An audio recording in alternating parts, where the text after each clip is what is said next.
Listen, I really didn't want to talk about Copilot, but some of you are over here buying 5,000 corporate seats to Copilot and banning ChatGPT in the same sentence. So I need to talk to you. For all of you rash buying Copilot, okay, you're going to regret it in 12 months because you don't understand what it does and you also don't understand how expensive it is. In the same sentence, you're banning things like OpenAI, ChatGPT in order to be more secure. Well, I'm here to tell you that just because it has a Microsoft logo on it does not equate to better security and it automatically working for your organization. Let's just unpack the real numbers, because I don't really give a shit if you buy Copilot or not. What I do give a shit about is if you're using the actual systems in which you purchase. So, okay, we've got about 15 million paid Copilot seats out there when we have over 450 million M365 users. So still relatively low adoption at around 3.3% of the people that are paying for M365 are using Copilot. However, out of these 15 million seats, Microsoft is pulling in, just a small $5.4 billion in revenue.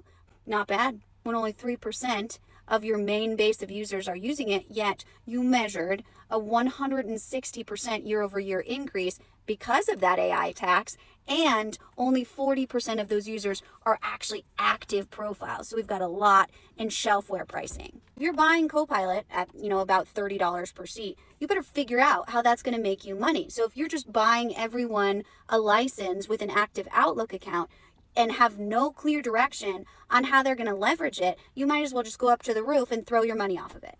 It's also super hard to understand, like the bundle buying, all of these different pricing tiers. Again, they profit off of your confusion and hope that you overbuy something that you don't understand. The other thing that I think is a huge piece of confusion, Copilot utilizes OpenAI ChatGPT 4, 5, whatever, right? It just runs on Azure. So if you have great security settings, that's awesome. But just because you have Copilot doesn't mean you don't have any ChatGPT. It might be a different formula license, but it still runs off of those models.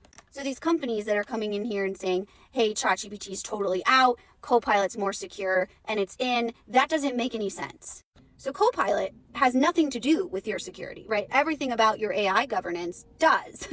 So then when we see all of these people have no idea what to do with AI and they're like, finally, Copilot, we can just check the box because it's part of our overall Microsoft suite. That's not at all what you're doing. And I don't know if this is triggering for you, but people are still going to use ChatGPT, Claude, all of those other types of entities on their phones, right? You cannot lock that shit down. So you have to do the opposite and make sure that you have clear policies on what can and cannot go into your AI bot. So like, are you going to have it be for legal, accounting, all of these different compliance issues that should not be going in there just in general?